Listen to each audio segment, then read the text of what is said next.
ጤና ይስጥልኝ ከድሬቲዮ በሽወንዙ መላኩ ነኝ። ቦርዱ የቅንጅት አመራሮች በመካከላቸው የተፈጠረውን ልዩነት በንግግር እንዲፈቱ አሳሰበ። የኢትዮጵያ ብሔራዊ ምርጫ ቦርድ የቅንጅት ለአንድነትና ለዲሞክራሲ ፓርቲ አመራሮች በመካከላቸው የተፈጠረውን ልዩነት በንግግር እንዲፈቱ አሳስበዋል። ተጨማሪ ዝርዝር አለን። የቦርዱ ምክትል ዋና ጸሐፊ አቶ ወንድሙ ጎላ አመራሮቹ ልዩነታቸውን በውይይት ካልፈቱ ቦርዱ ውሳኔ ያሳልፋል ብለዋል። የፓርቲው ስራ አስፈጻሚ ለሁለት የተከፈለ ሲሆን በዋና ጸሐፊው አቶ ሳሳውል ከበደ የሚመራው አካል የፓርቲው ሊቀመንበር አቶ አያለ ጫሜሶን ከአመራርነትና አባልነት አግዷል።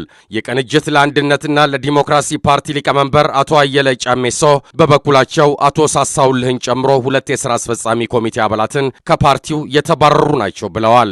ፓርቲው ሰኔ 28 ቀን 2007 ዓ.ም ባደረገው የማዕከላዊ ኮሚቴ ባስተላለፈው ውሳኔ ከአምስቱ የፓርቲው ስራ አስፈጻሚ ኮሚቴ አባላት ሁለቱ ከፓርቲው እንዲባረሩ ውሳኔ መተላለፉን ተናግረዋል። ሐምሌ 29 ቀን የፓርቲው ዋና ጸሐፊ አቶ ሳሳውል ከበደ በበኩላቸው ዋና ስራ አስፈጻሚውን ስብሰባ በመጥራት ባስተላለፉት ውሳኔ የፓርቲው ሊቀመንበርና የድርጅቱ ጉዳይ ኃላፊ መታገዳቸውን አስታውቀዋል። ሁለቱ አካላት በተለያየ ጊዜ ባካሄዱት ስብሰባዎች ሁለት የዋና ስራ አስፈጻሚ አባላት ተባረውባቸዋል። ከሁለቱም ወገን የተለያየ ድምጽ የሚሰማ ሲሆን አቶ ሳሳውልህ አቶ አየለ ፓርቲውን በአግባቡ መምራት ካለመቻል እስከ ገንዘብ ምዝበራ ጥፋት ፈጽመዋል ይላሉ። አቶ አየለ ደግሞ ሁሉም ክስ መሰረተ ቢስ ነው በማለት እንዲያውም ከሳሾቼ የራሳቸው መዝባሪዎች ናቸው ሲሉም ይደመጣሉ።